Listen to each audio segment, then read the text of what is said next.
Rated Mature.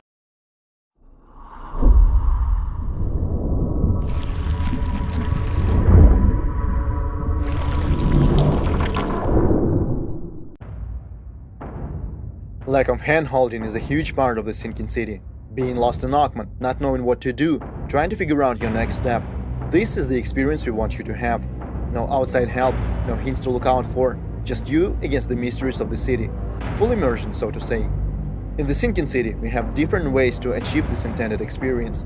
One is difficulty levels in the settings, separate for investigation and combat. Then you can customize your interface in the gameplay options. They may look secondary, but they will seriously change the way you play. Let's look at investigation first.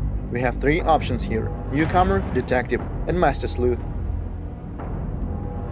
If you just want the story, consider going newcomer.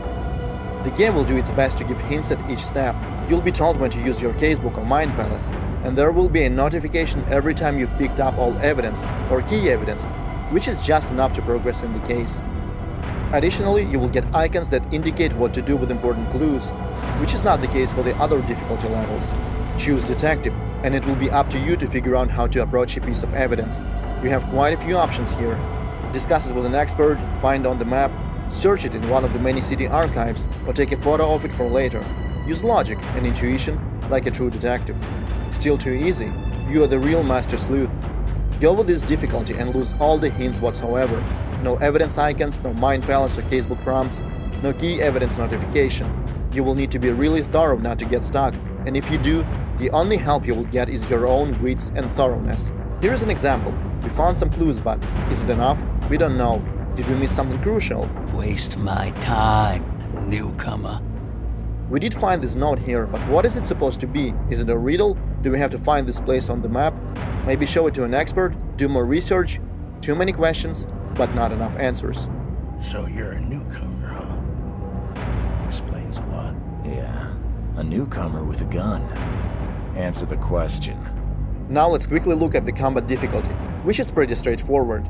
It dictates the following: how much health the monsters have, how much HP first aid kits restore, and how quickly your character will lose sanity in stressful moments. Increase it if you want tougher and more bullet-costly encounters with monsters. Last but not least, you can customize your interface in the gameplay settings. You can turn off compass, status HUD, interactivity icons, and more. This will probably change how you take in the game.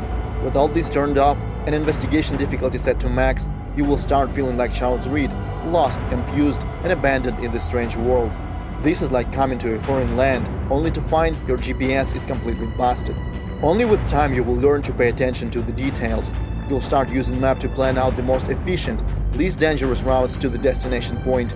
Look at landmarks to memorize the most important places. Navigate the city streets by using their names, and keep count of every bullet in your clip. With time, these flooded streets might even start to feel familiar, who knows? And if you find all that frustrating or intimidating, you can just turn everything back on. So, as you can see, the game has a few options to choose from. The idea is to let you customize your experience to get as hardcore and old school as you want.